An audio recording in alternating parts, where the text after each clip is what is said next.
Hello students, आज हम फिर से चैप्टर केमिकल इक्विलिब्रियम के आगे लेंगे। हम लोग ने लिया था कि इक्विलिब्रियम कांस्टेंट Kc क्या होता है, इक्विलिब्रियम कांस्टेंट Kp क्या होता है। तो मैं आपको याद दिला दूं, Kc is equilibrium constant in terms of concentration और Kp is equilibrium constant in terms of partial pressure. Now इनके Kp और Kc के रिलेशन को डेवलप करने के लिए जो हम एक रिएक्शन ले रहे हैं, वो रिएक्शन क्या है देखिएगा। M1A plus M2B gives N1C plus N2D। A B reactants, C D product. M1 M2 क्या है, A और B के नंबर ऑफ मोल्स, N1 और N2 क्या है, C और D प्रोडक्ट जो हैं उनके नंबर ऑफ मोल्स। अब Kc कैसे निकालेंगे, equilibrium constant in terms of concentration. तो हम लोग ने ये पढ़ा था कि इसका Kc कैसे निकाला जाता है कि प्रोडक्ट की जो कंसंट्रेशंस होती हैं, जैसे इसमें प्रोडक्ट क्या है C और D, और उनमें जो नंबर ऑफ मोल्स होते हैं वो उनकी बन जाती है पावर्स, और इनका क्या लेते हैं हम, प्रोडक्ट। यानी इनके बीच में क्या है बच्चों, मल्टीप्लाई साइन। अब अपॉन में क्या लेते हैं, product of concentration of reactant. तो रिएक्टेंट क्या है, A, हमने उसकी कंसंट्रेशन ली है स्क्वायर ब्रैकेट में, और M1 क्या है, उसके number of moles, concentration of B, number of moles of B। So Kc easily आप किसी भी रिएक्शन के लिए निकाल सकते हैं। मैं एक बार पैटर्न फिर आपको बता दूं, क्या है, concentration of product upon concentration of reactants, और जो उनके मोल्स हैं वो उनकी क्या बन जाएंगी बच्चों, पावर्स,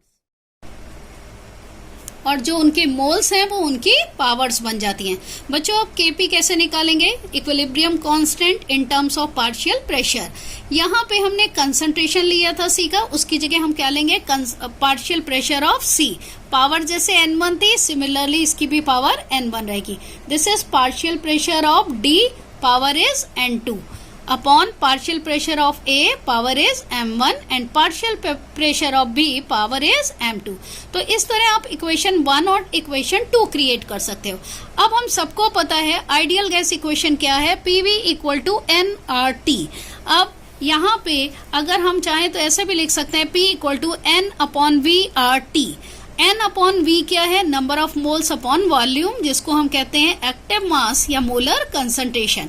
इसको हमने यहाँ पे C से रिप्रेजेंट किया, तो वो इक्वेशन हो गई P इक्वल टू CRT। जब हम पार्शियल प्रेशर बच्चों A का निकालेंगे तो कंसंट्रेशन किसकी होगी, A की, तो ये क्या हो जाएगा, CART, concentration of A। Concentration of A को हम ऐसे भी रिप्रेजेंट कर सकते हैं स्क्वायर ब्रैकेट में।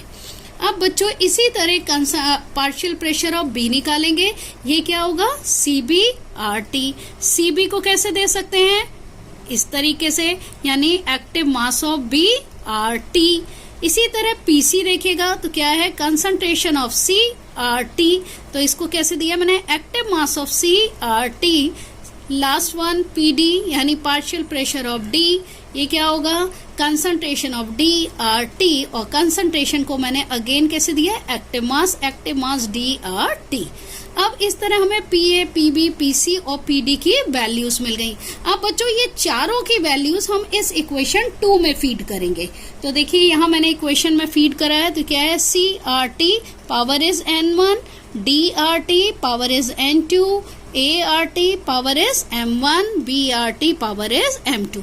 अब बच्चों मैंने नेक्स्ट स्टेप में क्या किया है, ब्रैकेट्स ओपन कर दिए हैं।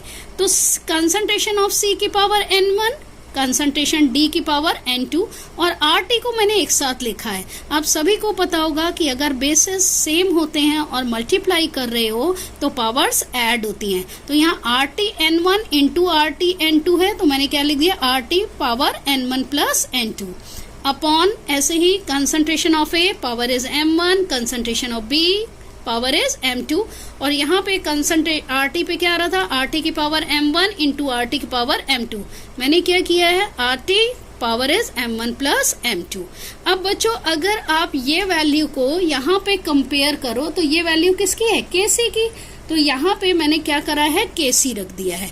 बाकी RT क्या हो जाएगा, अब आपने ये पढ़ा होगा कि किसी चीज की पावर्स में जब होता है जैसे 10 की पावर 2 अपॉन 10 की पावर 3, तो हम जब उसको डिवाइड करते हैं बेसिस अगेन सेम है, तो मल्टीप्लाई करा था तो ऐड हुई थी पावर्स, और जब डिवाइड करते हैं तो पावर्स सब्ट्रैक्ट होती हैं। तो मैंने क्या करा, KC RT N1 plus N2 minus M1 plus M2। अब मैंने इन दोनों का जो डिफरेंस था मोल्स का उसको प्रेजेंट किया डेल्टा N से। तो डेल्टा N क्या है, number of moles of gaseous products minus number of moles of gaseous reactant. तो रिलेशन क्या है बच्चों, Kp equal to KC RT delta N। लेकिन अगर मान लीजिए डेल्टा N 0 है, इट मीन्स प्रोडक्ट और रिएक्टेंट के नंबर ऑफ मोल्स, जो गैसियस रिएक्टेंट प्रोडक्ट है उनके नंबर ऑफ मोल्स सेम है, यानी no difference in the number of moles, then N की वैल्यू क्या हो गई, 0। जब आप इसकी पावर 0 रखोगे, तो किसी चीज की पावर 0 रखते हैं तो बेटा वो टर्म क्या हो जाता है, 1। तो क्या हो जाएगा, Kp इक्वल टू KC। लेकिन अगर डेल्टा N की वैल्यू पॉजिटिव है, कब होगी बच्चों, जब गैसियस प्रोडक्ट के मोल्स ज्यादा होंगे गैसियस रिएक्टेंट के मोल से, तो Kp की वैल्यू Kc से बड़ी आएगी। लेकिन अगर डेल्टा N नेगेटिव है, it means number of gaseous reactant molecule moles are less in comparison to number of moles of gaseous reactants are more in comparison to number of moles of gaseous product, then Kp has less value than Kc। बच्चों ये Kp और Kc का relation most important, तो ये आपको जरूर prepare करना चाहिए। अब हम ले रहे हैं, मान लीजिए कोई एक रिएक्शन लें, उसके लिए इक्विलिब्रियम कांस्टेंट लें, लेकिन अगर वही रिएक्शन एक से ज्यादा स्टेप में हो तो उन सभी के लिए इक्विलिब्रियम कांस्टेंट आएंगे।